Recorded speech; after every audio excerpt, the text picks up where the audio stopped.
Hi, and welcome to Carolina Varsity's 2014 look at the NCHSAA playoffs. I'm Dale Ross. And I'm Matt Morrow. And Matt, this next game we're going to look at again in the Big 4A, the 4AA, and that's number 11 Page at 3-8, going against number 6 Ardrey Kell at 8-3. We said off camera, you made the point to me about how this might be the best 3-8 team in the state, probably definitely in the playoffs. I don't know an awful lot about Page. I do know about the Butler game. It was a close ball game. You mentioned some other ball games to me. It sounded like most of the scores for Page have been and their losses have been less than 2 scores. So certainly not being blown out in anything. It's not like what you'd see in a typical 3-8 team. We know that Page is a well-coached team. And, of course, Page recently was a state champion. Right. Ardrey Kell is having probably one of their best seasons. Certainly they've been up around this record before, but this is probably I've seen probably every Ardrey Kell team since Ardrey Kell was open, and I think this is their best team as far as size, strength, athleticism, speed. They just seem to have more of that this season. My concern would be that I'm 8-3 and I look at a team with a flipped record of 3-8, and they're not a Charlotte team and they're 3-8, so they can't be any good. And who's next in my bracket? So not really worrying about this ball game. That's probably the biggest factor, I think, for this game. As far as Ardrey Kell is, do they overlook? They're going to have to come out. They're going to have to play like they played South Mac last week. Play at the top of their game, top notch. If you play a subpar game, you're going to lose this ball game, I believe. Yeah, with Page, looking at their scores, like you said, they played Butler tight earlier in the season, lost by 2 touchdowns. Lost by 10 to East Forsyth, the top team in the bracket, right. And they lost by 8 to Southeast Guilford, another decently seeded team in the bracket. So, they played tough games, and like you said, they got a great staff. They won a state title. Looking at their stats on Max Preps, they're a balanced offensive team, which means obviously running pass is about the same, and that's always tough when you're a defensive coordinator. Yeah. We faced Ardrey Kell, early this season. I was very impressed with them. We were impressed looking at them on film. Like you said, they've got all the elements. They've got a good offensive line, comes off the ball, smacks you in the mouth.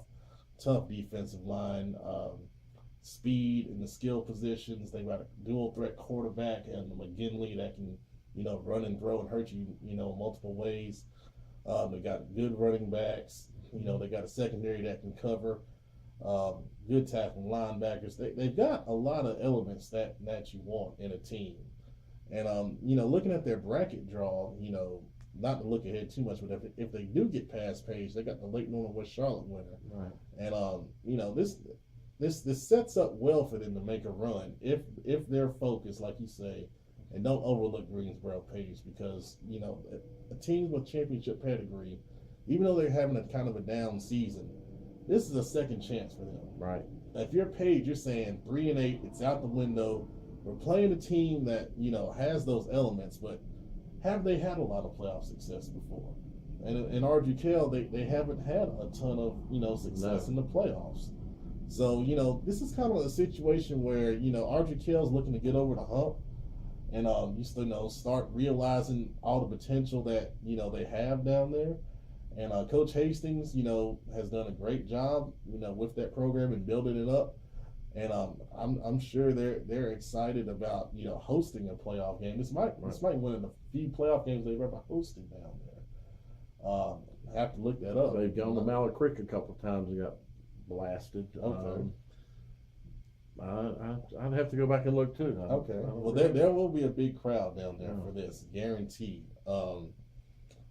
With Ardrey Kell, I think against Page, they're going to look to be balanced.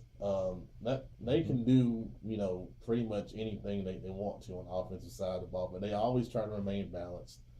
And, with McGinley, like I said, you got to be able to contain him if you're Page. You can't let him get outside and break the big runs, and then you can't try to hunker down too much on the run because they can rise up and throw the deep ball on you and crossing routes. They have a lot of things in their offense they do well.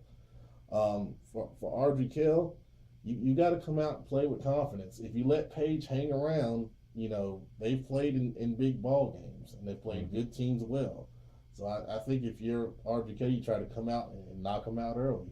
Don't let this team hang around, because if they hang around, eventually all those close losses, they're going to learn to get over the hump and win a game. Right. And you don't want that to be right now, obviously. So, No. On paper, it looks like an easy Ardrey Kell win, but once you start looking at things, this is going to be a heck of a game. I think it comes down to the fourth quarter. I agree. One of the things that I should add to that is Ardrey Kell's got good special teams play, at least the kicking. They're good at the kicking and punting, so those can help balance that field position. And of course, if it's a close game and you need a field goal, there's definitely an advantage for Ardrey Kell in that area. So we'll look and see if this is their first hosted playoff game. I can't recall, because obviously during their whole run in the Southwestern 4A, they never finished at the top. It's always been Independence and Butler up there in Providence and other teams. So even if you finish in third, and I can't recall if they did, that's going to put you down probably into an 8, 9, 10 seed as a number 3 out of a conference. So this might be their first home game. And they got this seed because they won a draw. Yeah, There exactly. was a 3-way tie. I believe they pulled the number 2 seed. They pulled the number 2 seed. Providence pulled the number 3, and South Meck got to go at large. So that's why South Meck has to face Butler, is because Ardrey Kell won the seed. They all finished in a 3-way tie. Right. And 2 guys got the right draw and 1 didn't. So you got the perfect draw to get you a home game. Yep. Enjoy it. Fans, I'm sure, will come out. Ardrey Kell always has, at their stadium, they always have fans in the stands. They support their team well. And I expect Page will bring some people down. And again, you overlook them, this team will punch you in the mouth and beat you. I don't have any question about that. Thanks.